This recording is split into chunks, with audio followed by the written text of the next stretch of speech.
Bisa dihilangkannya Pak Ustadz. Hebat dia Pak Ustadz. Datang kami ke tempat dia waktu STNK BPKB kami hilang. Di mana hilangnya? Di kamar. Dipukulnya sekali lantai, ketepak muncul. Siapa yang bawa? Jin. Dia berkawan dengan jin. Oleh sebab itu maka tengoklah istiqomahnya dalam ibadah. Itu standar dalam Islam. Saya ingin tanya Pak Ustadz, dana infak di masjid boleh tak kita pakai untuk menyantuni anak yatim? Dana infak masjid diserahkan untuk santunan anak yatim. Dibuat di situ infak masjid. Orang yang memberi infak ke masjid itu niatnya adalah untuk operasional masjid. Semua yang terkait dengan masjid dialihkan kepada bukan lokasi alokasinya, maka itu temuan BPK. Tapi sedekah umum dibuat di situ kotak sedekah. Tak ada dibuatnya sedekah masjid, umum saja. Dialihkan ke fakir miskin bisa, karena posisi masjid di situ adalah sebagai mediator, sebagai pengumpul dia. Yang tak boleh itu duit anak yatim untuk masjid. Nah, itu tak boleh. Alladzina ya'kuluna amwalal yatama, orang yang memakan harta anak yatim, innama ya'kuluna fi butunihim nara, mereka makan api neraka. Tak boleh. Adapun duit sedekah umum dibagikan ke anak yatim boleh. Duit anak yatim dibagikan ke masjid tak boleh. Jadi pahami dengan baik.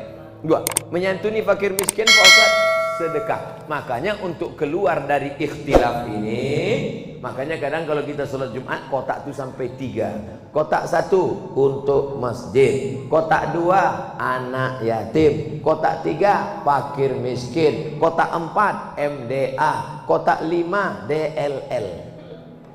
Macam pawai ta'aruf. Pakai remote pula tuh.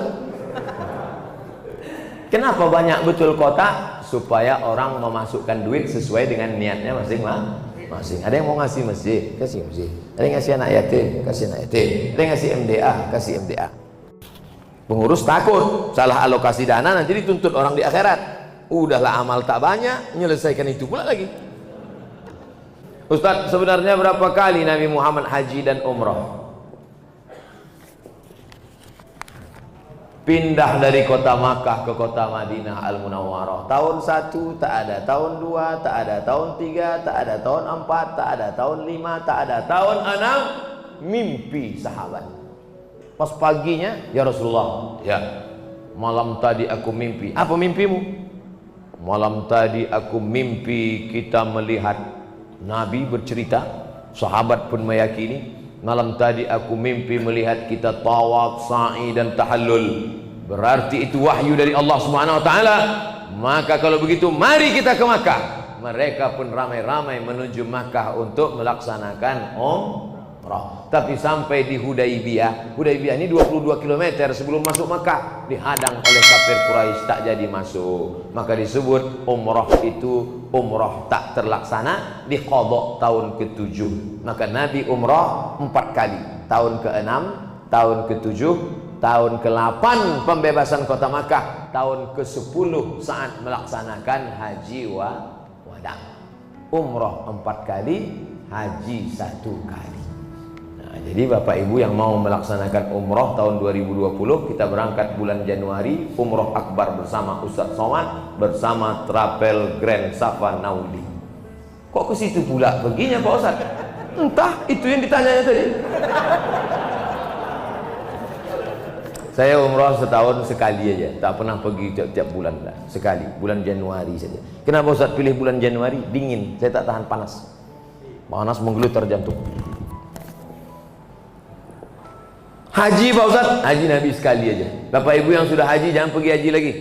Berapa biaya pergi haji? ONH plus 100 juta. Bagus buatkan kelas untuk anak yatim. Assalamualaikum. Waalaikumsalam. Ini kenapa anak yatim banyak betul di panti ini? Tak ada kelas Pak Haji. Berapa biaya buat kelas 1? 100 juta. Buatkan. Duitnya Pak Haji, nanti kita cari.